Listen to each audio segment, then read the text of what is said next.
guys, so ngayon sinamahan ko yung asawa ko dito sa company nila kasi nakalimutan niyang dalhin yung mga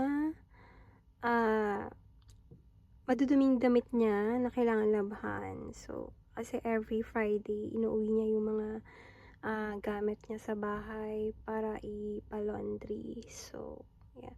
So ngayon ay Sabado. At after nito, siguro papasyal din kami. Kasi dito sa Canada, parang ang pahinga lang is Sabado at Linggo. Kasi Monday to Friday, halos yung buong linggo na yun ay trabaho talaga. Sabado at Linggo lang talaga yung pahinga.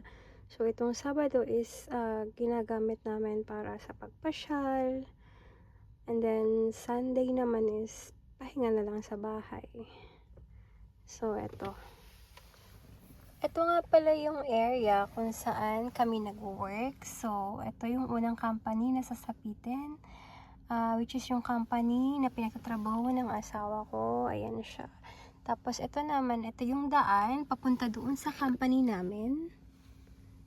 Ayun siya. Doon. Ito, ayan. Yung kung makikita nyo, itong company na yan.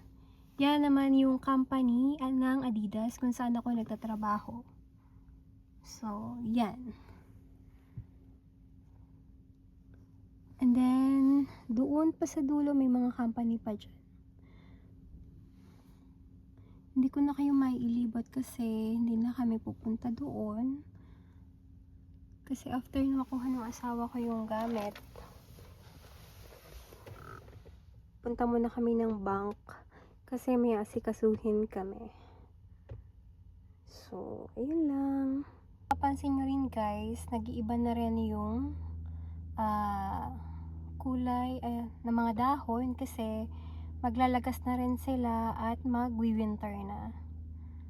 Ngayon nga malamig na rin yung hangin. So, kailangan na naming doble na ng suot. Hindi biro yung lamig dito sa Canada. Sobrang lamig. Hindi pa winter, pero talagang malamig na. So, ayan na siya. Public na siya. Kinuha niya na yung mga gamit niya.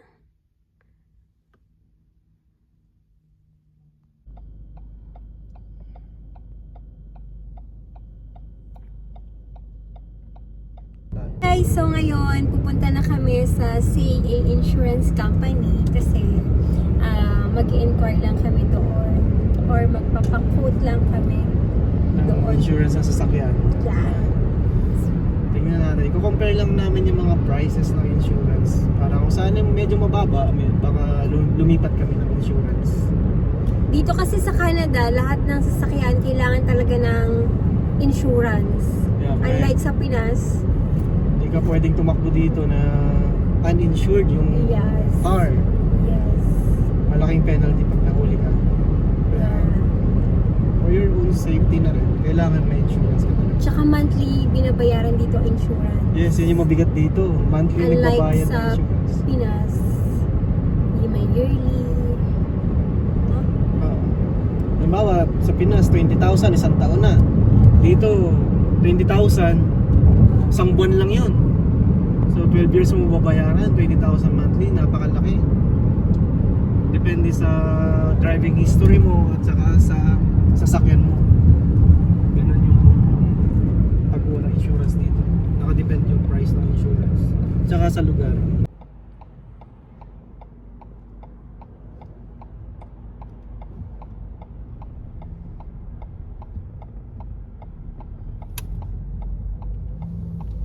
Dito sa Brantford, may ginagawang bagong company ulit.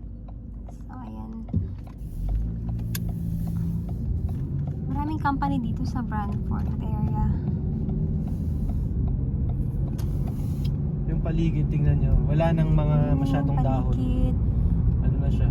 Unti-unti nang naglalagas yung mga dahon. Ayan siya kasi winter is coming.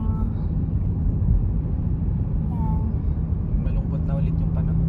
Malungkot na yung paligid. Naninilaw na yung mga dahon. Ibig sabihin, ano na yan? Sign na yan na mamamatay na yung dahon. Maglalagas na sila. Maglalagas